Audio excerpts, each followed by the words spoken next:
Hey everyone and welcome. We are Next Level Business Advisors and this is Business Stories of Success. If you want to break through and achieve your own business success by learning from other successful business owners, you're in the right channel. For more of our content, make sure you click subscribe and don't forget the bell icon so you're the first to be notified when new videos are added. Enjoy today's video. Hello, hello, hello. You're with Marc Adams at Next Level Business Advisors, and we're here today to introduce to you a man who is out west in beautiful Salt Lake City, Utah.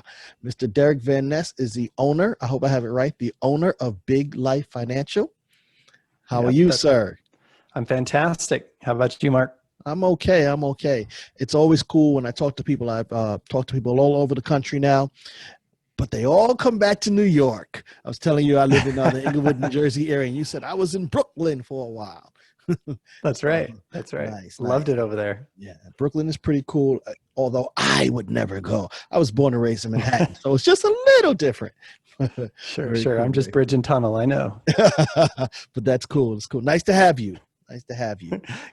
Good to be here. So let's get right to it, because before we even started, you were telling me a cat has 9 lives. You might have had 9 business lives. It seems like you have a lot of variety. And so it's going to be interesting because you landed right now you're at Big Life Financial. So I'm kind of interested in that little journey. So to get started, why don't we do this? Tell me a little bit about who you are, a little bit about your business and the role that you play in the business. Yeah, that's a big question, but an exciting one. So who I am as a human being is I like to think of myself as a life explorer, someone who is looking to align what I want to do with my life with what gets me paid, right? So that I don't have to split those. I heard the maxim, I think it came from Bob Proctor originally, but one of his students was asking him, what's the secret to life? How do you really get successful? And Bob said to him, find a way to get paid for what you were already going to do with your life anyway. And without going through the whole story, we can come back to some of that. The reason I do what I do is I've discovered that I just love to learn and I love to teach. And I've taken that into the financial world. And the big picture here is if we can help people to get money squared away in a way that they're confident with and they're comfortable with, so they have certainty, amazingly, then people stop worrying about money and they start doing what they want to do with their life, right? And secretly, that's what I've, of course, wanted for myself, because then I have the freedom to go out and explore and have these 9 lives you were talking about. Mm-hmm. So I want to give that to people. And the way I do it is I learn and I research and I study and I try the stuff on my own and I fall on my face. And then I take the lessons and I teach them to other people. And it's a lot of fun for me. It's just like kind of a trust fall forward into life and trying new things and exploring and always looking for a better way, which is what kind of lights me up. And then I can just share that with people because other people, they have their own battles, their own things they're trying to figure out. If I can help them dial in the money piece or not make some of the mistakes I made or do things better, it just makes their life easier. And they do more what they're here to do. And they're better parents and they're better employers and business owners and they're better humans. And I feel like more good humans is always a better thing. I tend to agree with you. Well, good humans is a better thing. I like what you said, just how you started. I want to do what I love to do and get paid at the same time. Right? Yeah. What do they say? If you, how does that expression go? If you do what you love, you never work a day in your life. I think that's how it sort of goes. I don't necessarily believe that because I like what I do, but sometimes it feels like work. But I get it. I make the comparison. It's like a baby, right? Like people love their kids, but even the cutest baby has some diapers that have to be changed, right? Yeah. So every business, no matter how cute and cuddly it is, it's got some diapers, it's got some stinkiness, and that's just part of the deal. I mean, eventually, hopefully you can outsource some of that. But I do think a mistake people make, and you probably know this around finances, is a lot of people think money is that dirty, stinky thing. They don't want to look at their books. They don't want to look at their taxes. They don't want to look at their expenses. So they just kind of plug their nose and then they like push that away. And because they never look at it, they just try and make more money and try and out earn all their mistakes. But that's like pouring water into a bucket full of holes. Yeah. Right. Like if you want to have a full bucket, you got to patch the holes. You can't just put more water in there. Yeah, Right? I And know what you so, mean. I have one client like that now. I won't even say it. One day he might listen and say, he's talking about me. But every time we have a chat, he keeps saying, I know the problem. I just got to make more money. And I'm like, you got to stop spending on Amex. But that's a whole nother story. it's part of the equation, but it Part of is the equation. definitely not the only part. Absolutely. Before we get into some nitty gritty about success, I like to do a little bit of what I call housekeeping. Uh, Sure. if someone wanted to reach you at Big Life Financial, how would they do it? Do you have a website, email, phone that they can reach you at? I've got all of those, All but right. a couple easy ways, biglifefinancial.com. Of course, we have a free gift that we give away there, biglifefinancial.com/free gift. Just one word. It's a book we give away that teaches, it's a book called What Would the Rockefellers Do? It teaches how we teach some of the financial strategies we teach. Now, I'm going to take that book from you just because you said it was free, but go ahead. Yeah. Okay. You can download it. The other thing is I know a lot of people listen to podcasts on their phone. So if you want that same book or you want to reach out to us, send the word Big Life and you can text it to 38470. Again, that's 38470. The word is Big Life, all one word. That way, if you're riding the train or you're doing whatever, you can get it through your cell phone without having to try and deal with internet connection and all that madness. Oh, that's awesome. That's awesome. So we have biglife.com, biglifefinancial.com, right? And they have biglifefinancial.com/free gift, and they get a book, What Would the Rockefellers Do? Did I get it right? That is right. All right. And I'm going to go, as soon as we're done, I'm going to no, let me stop. Okay.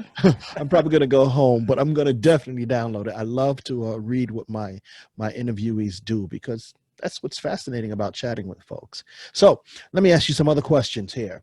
How long have you been in business? I've been in business for myself since 2001. That has changed. There's been a few iterations. Started off as a real estate investor, flipping houses. Did that for quite a while. Then went to work as like 2008. I was in Southern California. We were flipping like 25 to 35 houses a year. And you might have heard about the whole mortgage meltdown in 2008, right? I did, yeah. And flipping houses didn't really exist. And in California, if you know anything about it, cash flow real estate isn't really a thing in Los Angeles, which is where I was. So I was in the middle of 16 house flips, got hit by a snowmobile while snowboarding, Whoa. broke my leg as the market collapsed. I was laying in bed kind of high on Vicodin trying to figure out what was going on. And lost a lot of money, a couple $1,000,000. So that was a pretty big shift for me. And that led me into, like, basically I got out of that business and someone came along and hired me, a good friend of mine. And he just said, hey, I know you're brilliant at business. I know you kind of understand a lot of this. You've spent a couple $100,000 on personal development. You've run a business, had employees, blah, blah, blah. I'd love for you to come coach our guys on finance. And so that's kind of how I got to where I'm at right now as far as getting into the financial world. I did go back to real estate investing for a couple of years when I felt like the market was real hot. Mm-hmm. And I transitioned out of working from him to working for myself again, and then kind of transitioned into working with people, because I discovered that although flipping houses is great, like I love helping people, and fixing up a house just doesn't have the same fulfillment for me. So I went this direction and took a lot of what I learned working for his firm, and then have continued to learn and grow with that for the last 5 or 6 years on my own. Nice. Yeah. Now, you gave me so much there, and I'm trying to just dial it back, because there's something that you said that to me is all about the reason that I do this podcast, this interview, right? Uh-huh. You were in business as a flipper, real estate investor. Mm-hmm. You were financially doing well, Yep. but you said that you were not as fulfilled. Correct. Right. And so that resonates with me, because a lot of times we start a business with this specific mindset, and obviously we want to make that money. You even start it that way. But in order to find success, we need more than just the cash. Would you agree with that? So 100%. And you said that what jumped out at me is you said, I found that I liked helping people more than flipping. Right. Mm-hmm. So is that why you said, this is the direction I'm going to take, even though flipping is doing me well financially? Well, so it's interesting because before 2008 came along, I felt a little bit trapped by the income because, here I was 30, 31, making 200 to 400,000 bucks a year. And at first I loved it, right? It was great. And then it just kind of became a job, right? Like half these houses would come in, we'd make an offer, we'd buy them, they'd get fixed. I wouldn't even see the house, right? And get paid on it. But, all the stuff I did see was all the messes. I became like, if you've seen Pulp Fiction, I was the wolf, right? Like you got to call them in to clean up the mess. So all I did was put out fires. Every day. And I just didn't love it. Things like, oh yeah, we bought this house. It's the middle of the summer. The people moved out, the pipes broke, and then we didn't get to it for 3 or 4 days. And now there's mold growing everywhere and you got to deal with that. And you're just feeling all your wallet getting lighter and having to go out and figure out how to do that and deal with it. And, all that. So I was getting disenchanted with it anyway. And so I actually hired a guy. I was like, I think this is going to sound so cliche now, but in 2004, this wasn't so cliche. I was like, I'd really love to coach people and help them and, maybe be a life coach or something and do that on the side. And then of course, 2008 came along and I was forced out of the business to some extent. So it got me out of it, but I didn't consciously choose because I was trapped by the money, man. I couldn't see, how do you go from, let's call it $250,000+ a year and just start over again and replace that income? Like I couldn't figure out how to do that. Right. I thought the whole life coaching thing would add some fulfillment to supplement my income. And as it turned out, the house flipping thing kind of evaporated for a couple of years. And so I was forced out, and then I went to the coaching side. Really, I was doing a lot of personal coaching for people, but under the guise of business and financial. But because for small businesses, it's all intertwined, isn't it? It really is. What's going on with the business owner rolls downhill to everybody in the business. So if you can get the business owner right, and we used to teach a concept called soul purpose, and helping people get clear about who are you as a human and what are you here to do? And then bringing that into your business in every transaction, in every interaction with your clients, and especially with your team. That's your family. That's your people you spend all your time with. And really taking that on as a family just adds so much fulfillment to people. So we were just trying to reconnect them to why they did what they did. And then of course, put the financial structures in place to support them in going where they wanted to go. But, yeah, that's how it happened. I wish I could tell you I was really strong and really cool and just threw a beautiful business away. It's interesting though, because, that's life, right? One of my colleagues, he was on one of my mastermind sessions. He used the phrase adapt or die. Right. And 100%. So you faced a hard reset and you could have said, well, I'm just gonna plug away at this real estate thing, even though it's not doing me, and I'll live in my car. No, you pivoted, and so that's a mark of to me, that's a mark of an entrepreneur. I was just speaking with a doctor, actually. He was mentioning the same thing about being adaptable, how it's important to be adaptable as a business owner, or else you struggle. So I like the story. I'm happy. So I'm happy on the other side of it. I'm going to tell you straight up, those 2 or 3 years of figuring it out were pretty gut wrenching, kind of ripped my soul out, chopped it up into little pieces. Everything that I thought I was prior to that, I came to question, and it was a really, really tough time. And it was sort of the best thing that I never want to do again, because I really did become clear about me and my priorities and what makes me happy. And I got to be honest with you, money's way down the list. Money makes a lot of other things. But if you don't have health, if you don't have relationships, the money doesn't matter. I got you. I don't know. I'm losing a little connection here. I hope that we hold it together.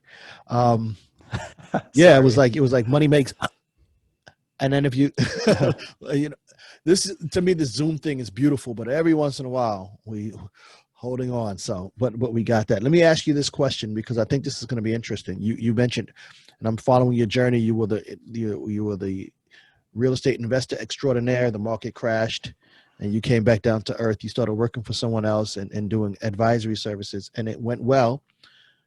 What made you decide to go out on your own as an advisor? Yeah. The type of advisory I was doing is I was doing was kind of like a point man, right? We had a team of an accountant and an investment advisor and a business coach and estate planning and corporate entity structuring. And so we were really taking business owners through that whole process. And so I really loved that part of it, but it's tricky sometimes, you know, working for someone else, you're kind of limited income wise by what they're willing to pay you.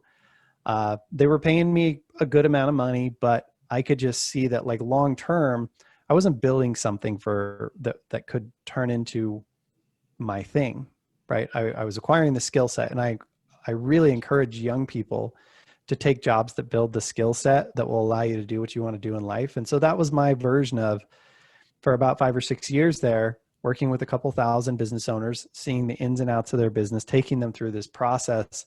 But I could just see, like, for me, there was a ceiling, and I wanted more than that ceiling income wise, and also the ability to not have to be trading dollars for hours, right? I was getting paid per client, but I could only make so much per hour.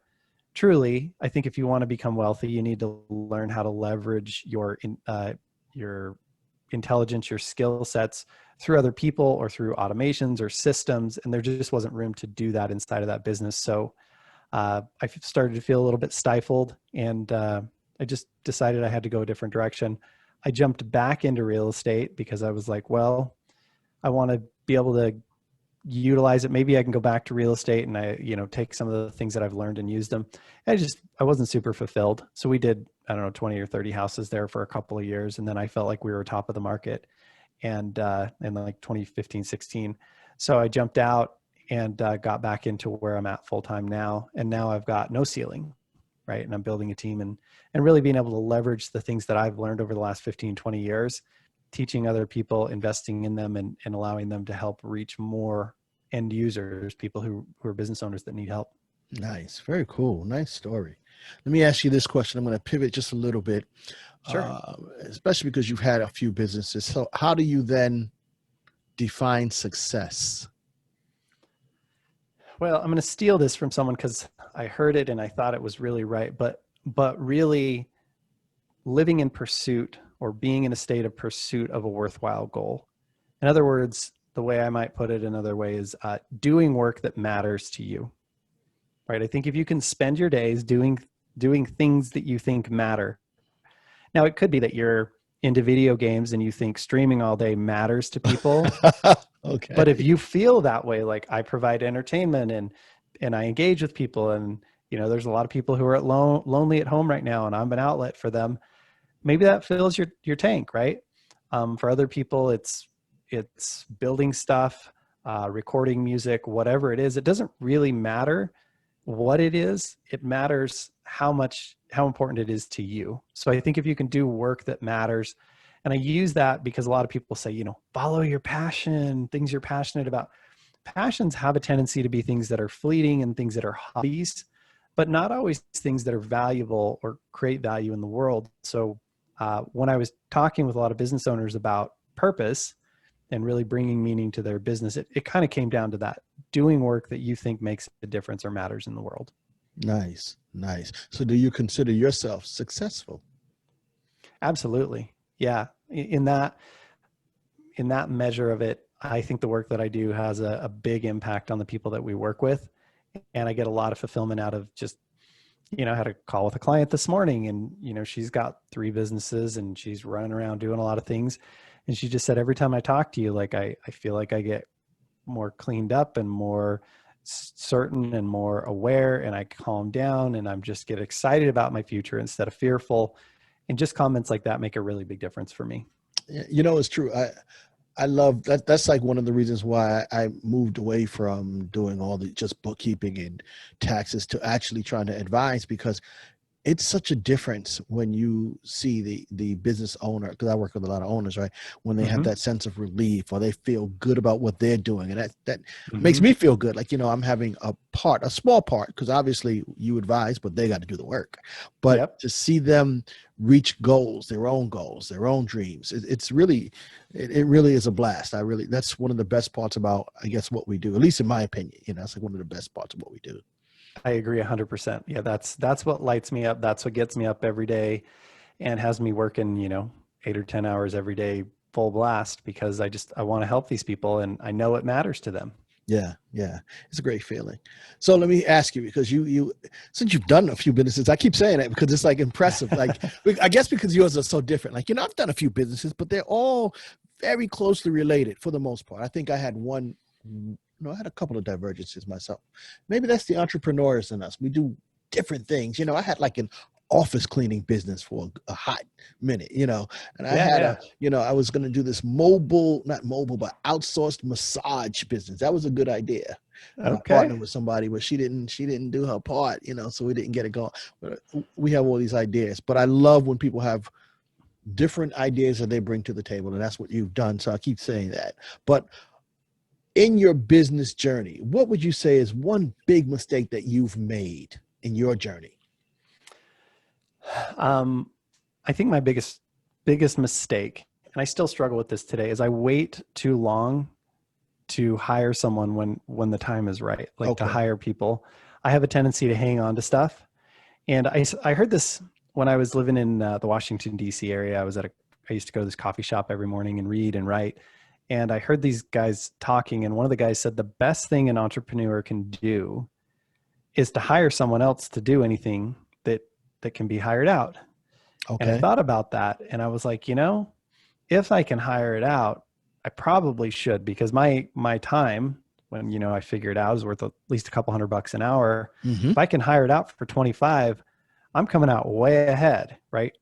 And I just have a tendency to want to hang on to a little bit more control than I probably should. Mm-hmm. And, the ego gets in there, and it's like, nobody can do it like I do, and I care more than they do, and blah, blah, blah, and all that other stuff. And so I wait too long to replace myself in areas that I should within my own business. And I think it slows down how fast I can grow.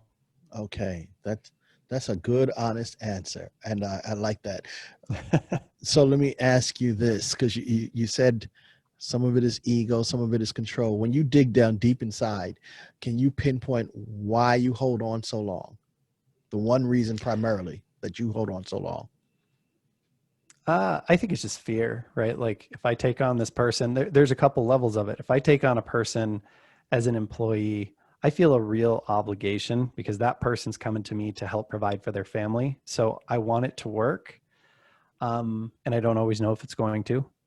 I also, I don't love taking on additional overhead, right? Unnecessarily. Like, I have a little bit of fear. When my real estate business was collapsing, the hardest thing for me was to let go of my employees. I felt like I'd failed them. So I think I have a little bit of emotional scarring on that. And, and just putting myself in a situation where, where my overhead's low, I feel like I have a lot of freedom. And as my overhead gets higher, sometimes it scares me that I have to produce $5,000, $10,000, $20,000, $30,000 a month in order to be able to, to pay all the bills. And that, to me, sometimes messes with my head. I honestly think a lot of it comes back to the 2008 butt kicking I took. Like, I got my butt thrashed, and there's a part of me that's a little scared to repeat some of that with overhead. Yeah, I completely understand that. I was thinking, I had Achilles tendon surgery a couple years ago. Crazy story. It broke because this neighbor's dog attacked my dog, and I was defending my dog, who came out okay, but I tore my Achilles.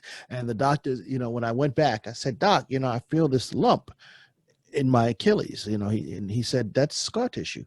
I was like, "Oh, when does that go?" He said, "Scar tissue doesn't always go away. That might be with you for the rest of your life." So it is what it is, right? But you can strengthen, and that's what he told me. You can strengthen the tendon, and you'll be the same. You just have a little bit of tissue there. You work around it. So you have a little fair scar tissue from what happened.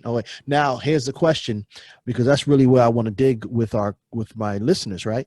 How do you overcome the fear to make the decision to keep moving you forward to success? Because I know that you're successful and you're hiring people and you're doing those things. So how do you overcome it? Well, they say that people buy with emotion and they justify. I almost have to go the other direction because my emotion is a little bit more fearful than excited in most cases. Mm-hmm. So I start with logic, and I have to remind myself, if I have to do this, it costs me a certain amount of time and my time's this valuable. And so I have to say, you know what? And this is going to sound crazy, but I have to say, you're not committed to this for the long term. Like, bring someone in, do the best you can to get them trained, give them all the tools they need, and just give yourself 6 months. Just see how it goes. And it's kind of like I have to stair step my way into it. And the more I do it, the easier it gets. But I have to almost trick my emotions into being okay with it, with logic. So it's that's the approach I've used. And when I get really clear that, like, hey, I'm costing myself a ton of money by doing this paperwork or whatever, then, and I should be working with more clients, then I can get excited about working with more clients, and I'm happy to give up the paperwork. I just think I'm fearful that what if I give up the paperwork and I don't go get more clients, right? Like, then it's just a pure expense. Right. So that messes with me. So I just have to, like, logic my way through it and then let the emotion catch up. So Derek, it sounds like you're coaching yourself. Right? Probably. That's what you would do for a client, wouldn't you? I know that's what I do with my clients. Sometimes it's like, okay, look, I know you're scared, but let's discuss this and the way the pros and the cons. And if you do this, right, we end up coaching ourselves. And so that's awesome though, because I think that what you have given us is a key to overcoming some of our own challenges when we're in business. We make mistakes and we have to look internally to figure it out, unless we have a coach, or even if we have a coach, we still have to, in our own minds, get it clear in our heads to take the action. So I like the way you've done that. You sort of reversed engineered the buying process, right? It's not the emotion, it's the logic. And then I'll get excited about it. So that makes sense, right? In order to overcome our mistakes, we have to think about what causes them and how we can get over them. And then we can put it in action, right? So that's what you're doing. I love it. Let me ask you this next question. What do you think is the single most important quality needed to be a successful business owner? That's a good one. I just think the desire to contribute, like, really, the belief that what you're doing matters and that you want to do it. Because what I've seen is every business goes through periods of time where it's not worth the money, right? Especially in the front end, first couple of years. And if you're not in it for something besides the money, that's when people quit. Then they go to the next business or the next job. Absolutely. And they do that for a while. And there's a minute where they hit a tough spot and crash and burn, and they just give up. And then they go to the next thing, and they're continually having to do that hard reset that you talked about. So I think without this one quality, like all the intelligence, all the other planning, you almost never hear a story about, hey, we just started this business, it took off and we never had a problem, right? Like that doesn't happen. Right. It almost always has some points where you wake up in the morning as a business owner and you're like, why the heck am I here? Why am I doing this? Because there's no money, or there's not enough money to put up with what I have to, or I've got to do some incredibly hard things today, and there's just no amount of money that's worth it, right? But I find that most of us will do more for other people than we will for ourselves. And when it's about money, it's about me. And when it's about something bigger than me, then you'll go to work and you'll do it. You'll stick through the hard times. So I think that's the glue that holds it all together. And if you don't have that quality, most people will give up. So I think I'd go with that. Okay, nice. And it's true. So many businesses, I think I always get the stat wrong, is that 50% of businesses fail in the first 5 years. And then something like 80%, it's some crazy numbers about how many businesses fail. But yeah, it's so much that goes into it. It's not just starting it with a great idea. I've done that enough to know that you need a little bit more than that. So now you definitely have to give it, it's definitely something internally that makes a good business owner. I've gotten so many different answers from my interviewees about what they feel is the important quality. Some is grit, some is passion, determination. You know, it's so many different things. I guess those are all right here though. Yeah. They're really pretty close. Yeah. There is no single quality, but it's nice to see what bubbles up in each individual's mind. You know, I love that question. Let me ask you this one. What advice would you give to a brand new business owner? A couple of things. One is be careful what you wish for, right? Pick a business or an industry to go into that if you succeed, you want to live in that world, right? Because that's the best case scenario. Worst case scenario is, you have to suffer through it. But like, pick something that you really want to do or that matters to you. Second is invest first and always in your skill set. Get better. The only way your business is going to get better, especially a small business, is if you get better. And third, just know that there are going to be those times I talked about. There are going to be times when it's not worth it. And on the other side of that failure is the success you're seeking. Nice. I like those 3 keys. I'm gonna write those down when I'm done. The 3 keys from Derick Van Ness. I like it. So if you could go right back to before you started this business, because you've done a couple, what advice would you give yourself?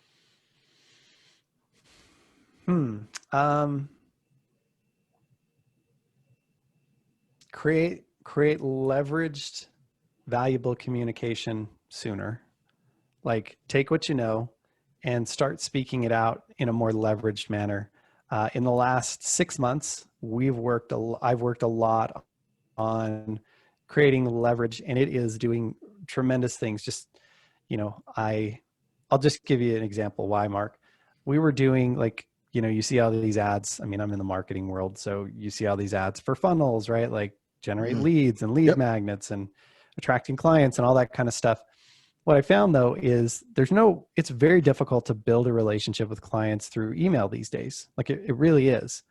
So I decided, what's the way that I like to receive information from people and what builds a relationship with me, and it's video. And so we really went all out on video. So since March, I've been doing a couple of videos a week on our YouTube channel. You can find it at biglifefinancial/YouTube. But I do a couple of videos a week, and that really helps me to keep my existing clients engaged, bring in new people, create value for the clients I'm working with currently. We do weekly trainings in this Facebook group that I know you're a part of, the Business Owner Success Lab. Yep. And that group in the last 3 or 4 months has gone from 0 to, I think we're just about to crack 900 people. So it's going really well, but the leveraged communication allows me to build a personal relationship with a lot more people. Ultimately, what I do is a one-on-one thing, right? Because everybody's business is a little different and whatever. Right. But if those meetings can be the bricks, this leveraged communication creates the mortar that really solidifies that. It fills in a lot of the gaps, helps them create context. Because I'm so big on context, meaning like, what's the background to everything that's happening? Like, people will say, should I invest this money? And it's like, I don't know. Are you sitting on $1 million or do you have $1 million of debt? It makes a big difference, doesn't it? Right. But I hate these shows like sometimes Dave Ramsey's the worst, right? People are like, oh, I have all this money. What should I do with it? He doesn't ask, how much cash do you have? Do you own your own home? What kind of debt do you have? He's just like, put it over here. And it's like, dude, you're doing that in a vacuum. This guy could be Elon Musk, or this guy could be somebody who's in a bunch of credit card debt, just needs to pay that off because he's paying $5,000 a month in credit card bills, right? For minimum payments. Like, so I feel like the videos create a lot of context, and I can really help people get the principles and the purpose behind why they're doing what they're doing. And the value in that is, like, somebody telling you, here's how you make this one decision is one thing, but it's like with your kid, you can say, putting your hand on the stove, you're going to burn it. But if you can teach your child, like, don't be around things that are hot or could burn you. Now they've got a principle. So that doesn't just apply to the stove. It applies to the fire. It applies to the wood burning stove. It applies to the car engine, right? So if you can teach people principles, when they encounter a decision that they've never seen before, they can go back to the principle and say, wait a minute, what are the rules around this? How do I engage with this and think about this properly? And that's just so hard to do one-on-one with clients because there's just so much nuance. Right. But with video, we can really, over time, we can create those messages in a leveraged way. And I spend 10 minutes making a video and have my video guy edit it and post it. But, hundreds or thousands of people can view that video. And over time, they can watch a lot of my videos and they can really get in the flow so that when we get on the phone, all we're talking about is the specifics because they got the big picture. Gotcha. Cool. Right. And so that's something that I would have advised myself is start that early because it takes time to build. Yeah, it does take time to get that library, that content library in place. Cool. So I've got one bonus question. Ready for this? I love bonuses. This is every week we do a mastermind in my little group, and well, I don't know, they're in the group sometimes. Some of them are in the group, most of them are in the group, but it's a small amount of us. But we just kind of vibe on a different topic here and there. And so one of the topics that we had, I want to get your thoughts on, and it ties into what you talked about earlier. One of my guests, actually, who was interviewed, came up with this quote. I don't know if she came up with it. She said her grandma did, but she's been using it ever since. Everything you want is on the other side of fear. Mm-hmm. How do you apply that to business? Well, I think that it's true. And the reality is everything you want, the reason you don't have it is there's an obstacle, right? If there wasn't an obstacle, you'd already have it. And so I have this, I don't know if this is going to be on video, but I have this coin that I keep right here by my desk. No, it's going to be on video. Kind of, let's see if I can get it. Yeah, it says the obstacle is the way, right? Right. So the way to get to where you want to go is usually you have to go through the thing that's hardest for you. That's your bottleneck. That's where your fear is, right? Is that thing that's keeping you encased. And so when you directly attack that, and I'll be straight with you, like the video was that for me. Being on video was not, I wasn't afraid of it, but nobody likes themselves on video at first, right? So I just forced myself. I was like, this is the thing that's holding me back from reaching so many more people. I'm just going to show up and I'm going to do it. And before I'm good at it, I'm going to be bad at it. So I may as well just get the sucking out of the way. That's it. Right. Let's just go. So I totally agree. The reason that everything you want is on the other side of fear is you've got everything on this side of fear because you've already been able to go. So the only way to expand is to go past where you're comfortable. Right. And so that's absolutely true. And I think most fear is the concern that we won't be able to handle something. If I go there and it gets too big, I won't be able to handle it. And so a lot of, once again, the mental coaching I go through is like, okay, worst case scenario. I go on video, I start doing these and I suck and nobody watches them because I suck. Can I live with that? Yeah, I can live with that. Yeah. Okay, so let's just start doing it. And amazingly, when you get on the field, right? Well, or even if you do suck, you just keep doing it and you do get better. And even if you're not that great, you do get some people who like it and things start to happen and you feel better and you get more confident. And yeah, that just starts getting you through there. So I think facing fear, even though it's the hardest thing, like there's no way to get comfortable with being uncomfortable by definition.